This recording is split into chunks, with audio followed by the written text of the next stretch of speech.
Halo teman-teman dan Bapak Ibu dosen, pada kesempatan kali ini saya akan menjelaskan review materi acara 6, yaitu mengenai uji intensitas hue pada adonan kue. Pertama-tama, kita perlu mengetahui terlebih dahulu apa itu warna.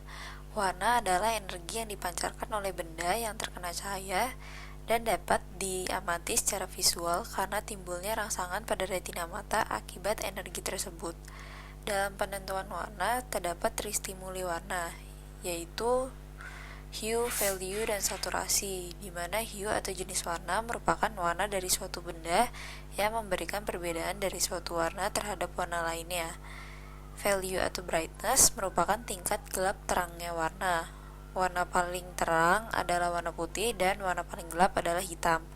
Kemudian terdapat chroma atau saturation yang merupakan tingkat kemurnian hue atau intensitas warna yang membedakan warna yang kuat dengan warna yang lemah.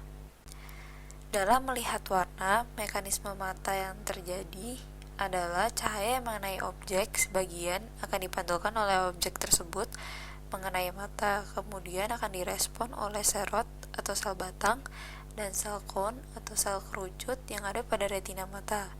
Sel rod bertanggung jawab pada kenampakan gelap terang serta hitam putih, sedangkan sel kon bertanggung jawab pada jenis warna. Dalam melihat warna, terdapat faktor-faktor yang mempengaruhi kenampakan warna benda. Di antaranya, yang pertama sumber sinar, yaitu beda panjang gelombang sinar yang menyinari benda, maka warna yang tampak akan berbeda. Kemudian objek atau benda yang merupakan permukaan halus dan kasar yang menyebabkan pemantulan warna cahaya berbeda, sehingga kesan warna yang ditangkap oleh mata juga akan berbeda. Dan karakteristik visual, yaitu setiap orang memiliki perbedaan sensitivitas terhadap panjang gelombang cahaya visible. Dalam pengujian ini, terdapat beberapa hal yang perlu dipersiapkan oleh panelis. Yang pertama, preparasi sampel. Yang pertama, menempelkan kode pada masing-masing cup, kemudian menuangkan premix pancake pada cup sesuai kodenya, lalu menuangkan 10 ml air atau setinggi 0,5 cm ke dalam cup, kemudian aduk hingga rata. Lalu menilai intensitas hue. Yang pertama, panelis diberi 4 sampel yang sudah disiapkan, kemudian panelis mengisikan identitas pada borang dan membaca instruksi pada borang. Panelis kemudian menilai intensitas warna atau hue dari masing-masing sampel secara individu dengan cara scoring. Hasil penilaian sampel kemudian dituliskan pada borang, lalu melakukan tabulasi dan analisis data dengan uji ANOVA. Metode yang digunakan pada pengujian ini adalah scoring test, yang merupakan uji yang dilakukan dengan memberikan angka nilai atau skor yang dihubungkan dengan deskripsi tertentu dari atribut mutu produk. Sekarang saya akan menjelaskan mengenai perhitungan Q-sima. Pertama-tama, dari data yang dikumpulkan, tentukan total kuadrat, dan rata-rata untuk masing-masing sampel dan panelis. Kemudian, mencari total keseluruhan dengan menambahkan jumlah total masing-masing sampel atau panelis sehingga diperoleh total sebesar 222. Kemudian, total keseluruhan dikuadratkan sehingga diperoleh hasil sebesar 49.284. yang hasilnya terdapat pada tabel di slide ini. Setelah menghitung total dan total kuadrat, dilanjutkan dengan menghitung F koreksi atau FK dengan hipotesis H0, yaitu tidak ada perbedaan signifikan di antara keempat sampel, dan H1, yaitu terdapat perbedaan signifikan di antara keempat sampel.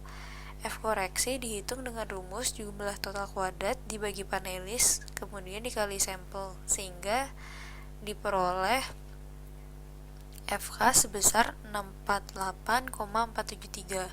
Sebelum menghitung uji ANOVA, dihitung terlebih dahulu total X kuadrat pada case ini sebesar 706 yang akan digunakan untuk perhitungan uji ANOVA. Pada uji ANOVA, perhitungan dihitung menggunakan rumus yang berada di tabel di bawah ini. Untuk perhitungan jumlah kuadrat sampel diperoleh dengan menjumlahkan total kuadrat masing-masing panelis dibagi total panelis kemudian dikurang FK atau faktor koreksi. Untuk jumlah kuadrat panelis diperoleh dengan menjumlahkan total kuadrat masing-masing panelis dibagi jumlah sampel kemudian dikurangi FK. Berdasarkan hasil uji ANOVA diperoleh F hitung sebesar 12,6 0,6969 dan F hitung panelis sebesar 0,8296. Sedangkan untuk F tabel sampel diperoleh sebesar 2,7758 dan untuk F tabel panelis diperoleh sebesar 1,7982.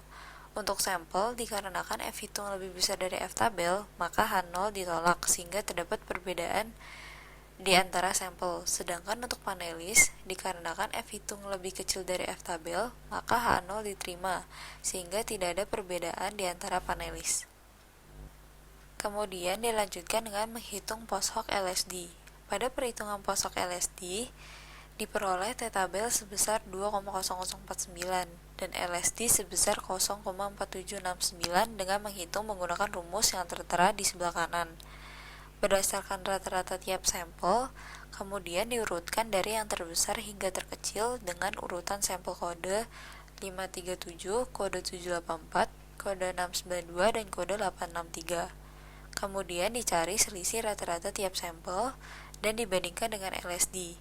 Untuk sampel 537 dan 784 berbeda signifikan karena selisih rata-rata lebih besar dari nilai LSD.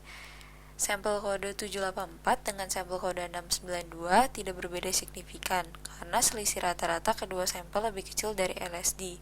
Dan sampel kode 692 dengan sampel kode 863 berbeda signifikan sehingga diperoleh notasi untuk sampel kode 537 dengan notasi A, untuk sampel kode 784 dengan notasi B, untuk sampel kode 692 dengan notasi B, dan untuk sampel kode 863 dengan notasi C.